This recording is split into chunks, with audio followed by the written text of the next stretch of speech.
On va aujourd'hui vous présenter les résultats d'un essai qui a été conduit en 2016 sur une luzerne pure. On était sur une deuxième coupe, un essai qui a porté sur différents itinéraires techniques en conduite foin. Donc un essai qui a été mené avec différents partenaires, les CUMA, les chambres d'agriculture du Limousin, Arvalis et puis le constructeur Kuhn, le site de Saverne.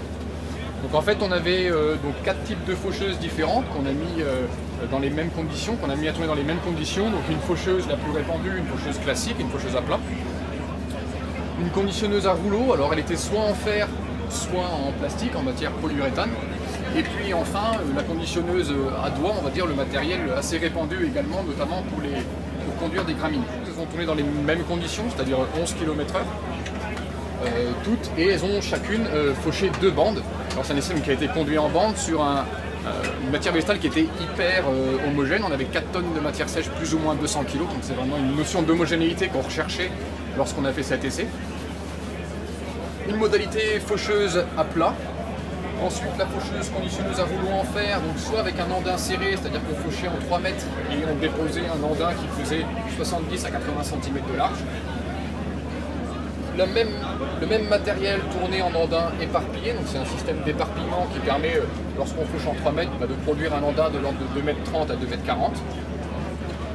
Le rouleau polyuréthane, là, qui n'a tourné qu'en modalité serrée, donc de l'ordre de 70 à 80 cm d'andin déposé. Et ensuite on est passé sur les machines conditionneuses à doigt, que l'on a présenté soit avec un régime lent du conditionneur, donc en l'occurrence avec ces matériels-là, c'est 780 tours par minute, soit en andin serré, donc de même largeur que les homologues en conditionneuse à rouleau, ou en andin éparpillé.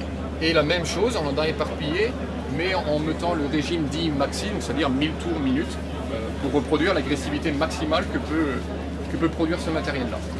Un des points que l'on a regardé, c'est les niveaux de perte de matière sèche. Alors on les quantifie à l'aide de ce que l'on appelle des chaumes artificiels. On peut distinguer ici de manière individuelle, donc c'est à chaque fois un chaume que vous voyez ici et ici, que l'on a disposé en ligne. Donc en fait, un chaume artificiel, c'est une plaque de plastique rigide sur laquelle on retrouve des poils, les mêmes que sur une brosse, un balai brosse en fait, et qui vont imiter le peuplement de chaume que l'on a après avoir fauché avec une faucheuse. Donc on les dispose avant le passage de chacun des outils. L'outil fait son travail. On enlève le fourrage qui est dessus, du moins celui qui est perché en fait sur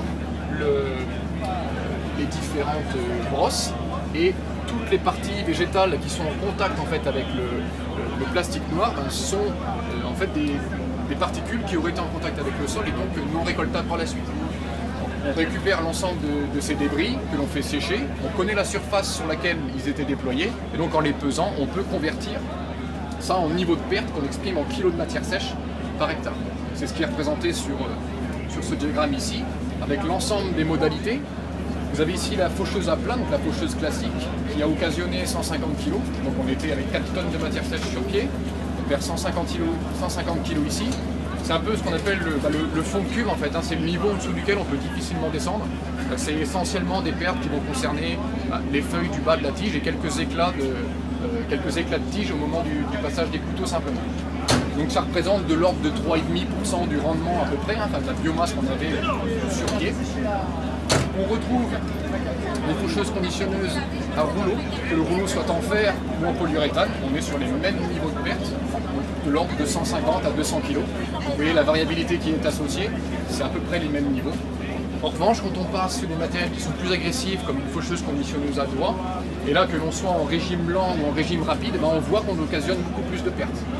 Alors, attention, avec ces matériels-là, vous voyez, on a une variabilité, qui est représentée par ici cette barre des écarts types, qui est beaucoup plus importante, du fait du flux de fourrage qui foisonne davantage.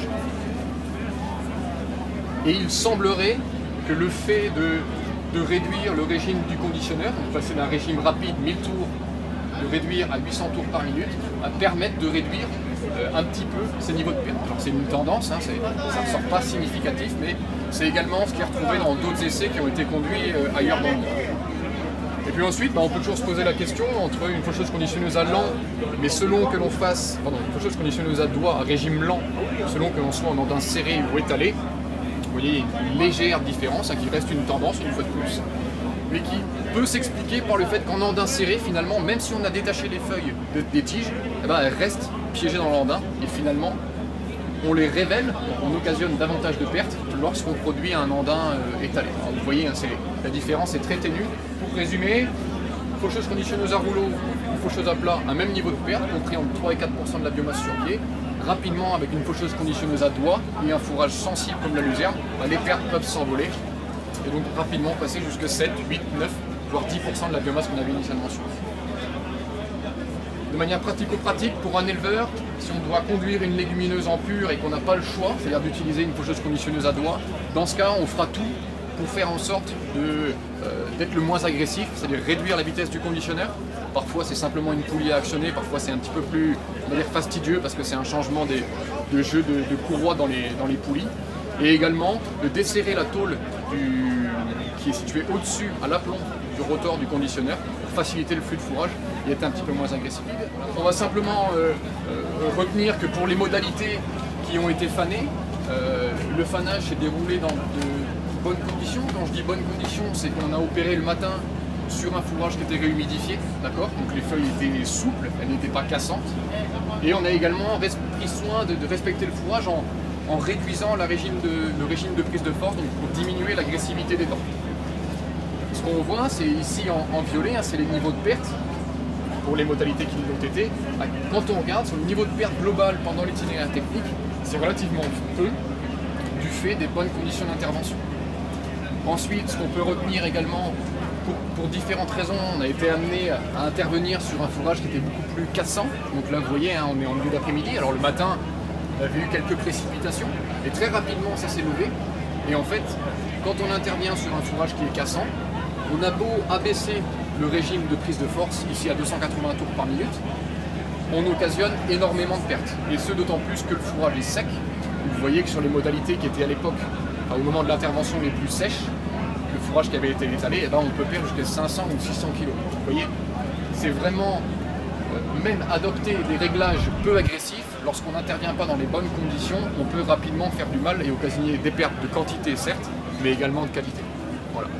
Ensuite, ce qu'on peut retenir, c'est que dès lors qu'on réintervient dans de bonnes conditions, que ce soit pour des retournements d'andin ou même à l'occasion du pressage, hein, c'est les dernières barres rouges que vous pouvez observer sur le graphique, l'enjeu semble relativement faible, c'est-à-dire que ce qui prime dans un premier temps, c'est les conditions d'intervention, le choix du matériel et les réglages apparaissent plutôt secondaires. Passe en termes de cinétique de séchage. Je vais essayer de décoder un petit peu ce graphique donc, qui retrace ici la teneur en matière sèche, enfin l'évolution de la teneur en matière sèche du fourrage à différents moments de l'essai. À chaque fois, au début de l'essai, on part avec un fourrage très homogène sur pied qui est entre 22 et 24 de matière sèche. Et puis vous voyez des courbes qui évoluent bien sûr en teneur en matière sèche, le fourrage a séché au fur et à mesure. Et si on retient deux temps un petit peu forts, peut-être le premier temps de séchage, qui est la première journée, la première nuit, ce qu'on voit rapidement, c'est que les modalités qui étaient étalées, hein, donc c'est ici la courbe en vert et la courbe en rouge, qui correspondent à l'andin produit par les faucheuses à plat ou conditionneuses à rouleau, mais avec un andin éparpillé. Elle sèche beaucoup plus vite car on a exposé une surface beaucoup plus importante au rayonnement du soleil. Donc très rapidement, l'eau peut être évacuée. Ce qui n'est pas le cas, même si là c'est en tendance, hein, vous voyez, les modalités qui ont été avec un andin serré, même avec conditionnement, sèchent beaucoup moins vite. Vous voyez l'écart, on a près on va dire de 15 à 20 points de matière sèche de différence selon la configuration de l'andin. Et puis après, rendez-vous en fin de séchage.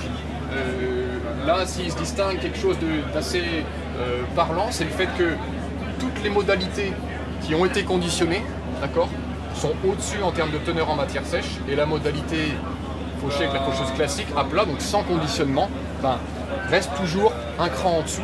Et donc ça, c'est 100% attribuable au fait que le conditionnement a permis des sorties d'eau privilégiées des tiges, en fait, hein, avec des points de cassure produits par les fléaux ou des points de pliure fournis par les rouleaux, et donc il donne un plus notable en fin de séchage.